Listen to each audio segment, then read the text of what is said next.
Hey guys, my name's Nick and welcome back to the channel, and in this video we are going straight in for some painting, and we are covering in part 1 of how I'm painting my Plaguebearers, so part of my demonic Nurgle army of the year.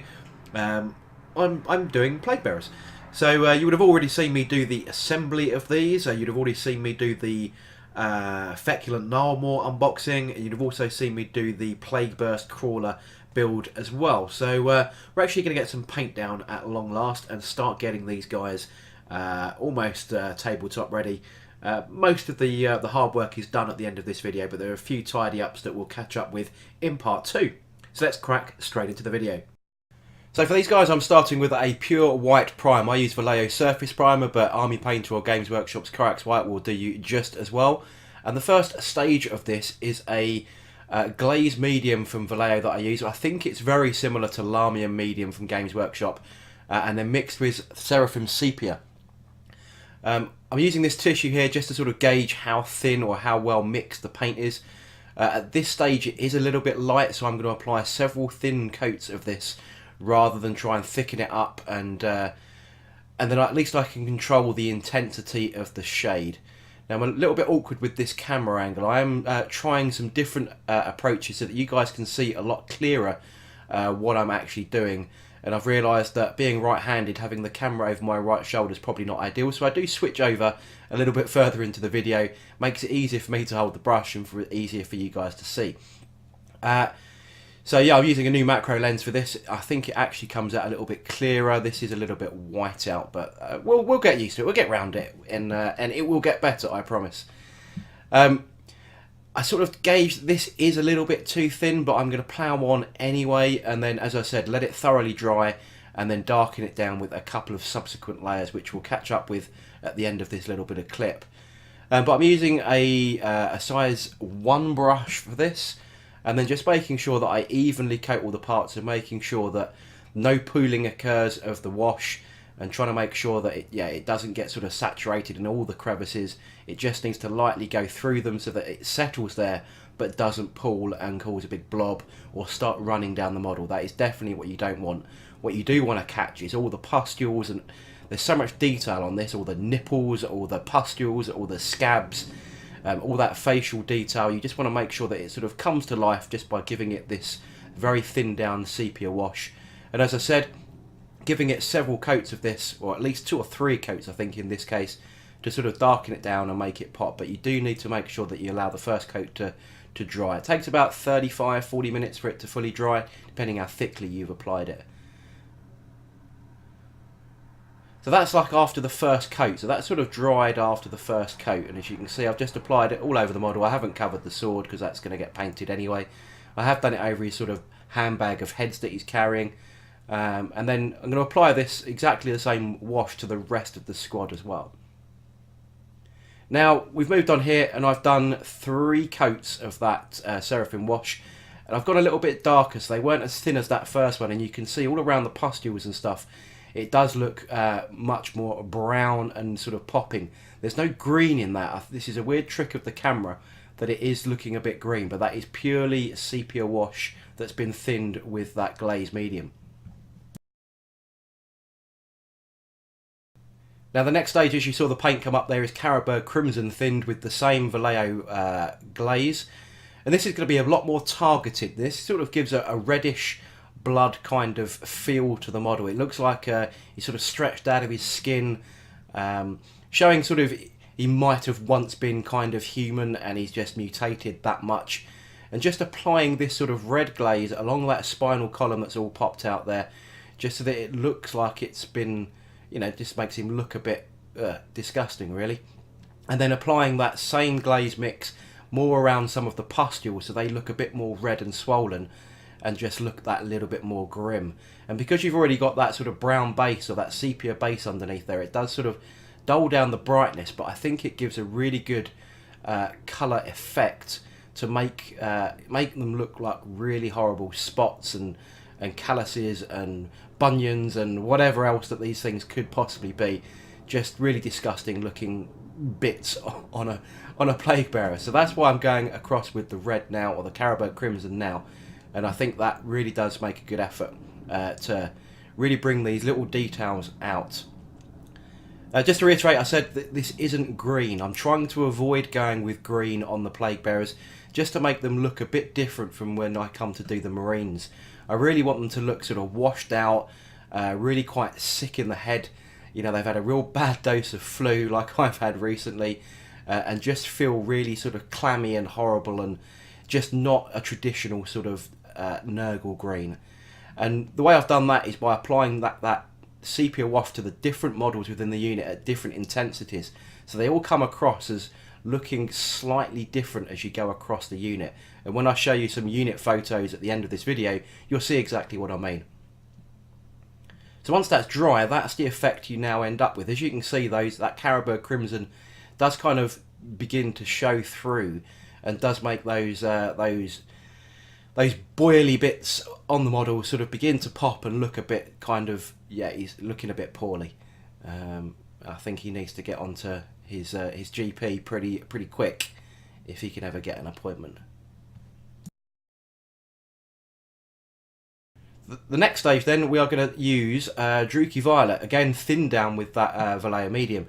Now what I'm trying to aim for here is to make the skin look bruised around where all the bone sections are popping out, or where the boils and bunions and kind of thing are beginning to pop out of his skin. So I want to make the skin look like it's been punched, like it's really quite well damaged. So if you've ever, you know, I'm sure many of you have fallen over and bruised quite heavily parts of your body, it does go that real dark colour. Certainly remember busting some of my ankles over the years, and yeah, getting that real horrible shade of colour that comes up on the side of your ankle when that happens, when you really badly damage it. And it's a real deep dark purple. Obviously I don't want to go for a super deep dark purple here. I want to make it look like it's sort of just that skin has been, you know, bruised and damaged, and especially around these areas where sort of the sores and the openings on the skin actually are. So I'm not going to do this around all the pustules and stuff, that's covered with the Caribou Crimson. This is just to make, yeah, any breaks or surface breaks in the skin just look bruised and badly worn. Now this is real quite a thin glaze, so if you're not happy with the bruising damage that you're giving it using this technique, obviously just give it another couple of coats, or another coat of slightly thinned down Druchii Violet again, and you'll see the effect sort of begin to shine through the more you apply it. So we'll just speed up the rest of this little section of the video as we go through, as I'll try and pick out all the different sections where all the skin has been broken. This particular, the leader of these Plaguebearers, this is the sort of the squad champion.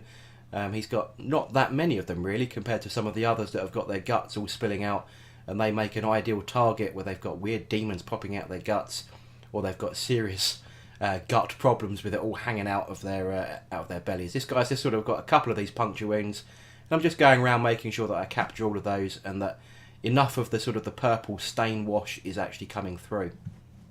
And you can see here I've actually done a couple of little bits here. I've done the weapon in a bolt gun metal just to get that out of the way, and then that sack of heads I've actually done in a dead flesh colour. So I've not actually showed this on video, it's quite simple. There's the dead flesh, just painted that in just so that it's blocked out of the way for now.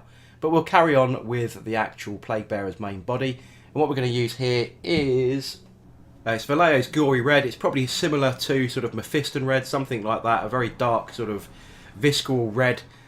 These guys aren't, you know, sort of spurting blood really, because otherwise that would be a bit of a mess. These are quite a pallid dark red colour. So I'm going to apply this to all the bits of where the skin is kind of broken. So in between where I've applied that Druchii Violet bruising effect, I'm just going to start picking out all these sort of bits of guts and internal organs and so on that are sort of popping through the Plaguebearer's body.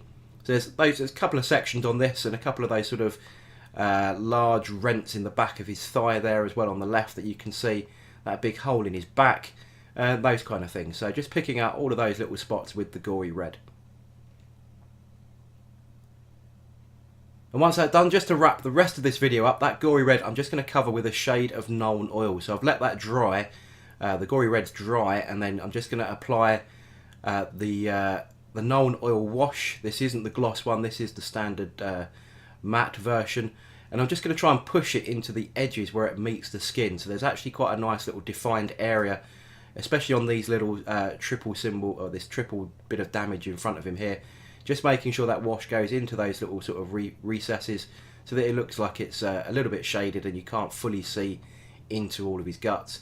And then subsequent videos after this one should see some highlights on that, and finish off the weapons and the face. And then obviously basing will come at a later date when I base the whole army.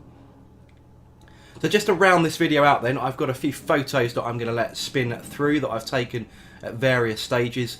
It's a little bit easier sometimes to see the photos rather than trying to clock the detail on the videos. And you can see how I've applied the same kind of stuff to other models within the 20 Plaguebearer size unit that I'm running with this. And you can see the same kind of effect, and you can see that some of the skin's a little bit lighter, some of it's a bit darker, just to give it a bit of a mix and match. So I'll let these run through with a bit of music for you, and then I shall catch you at the end of the video.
So there we go guys, that's going to wrap this video up. So far we've got most of the Plaguebearer skin done. We've just got to finish off his guts, do the face, do the base, do the weapon, and that's going to wrap these guys up.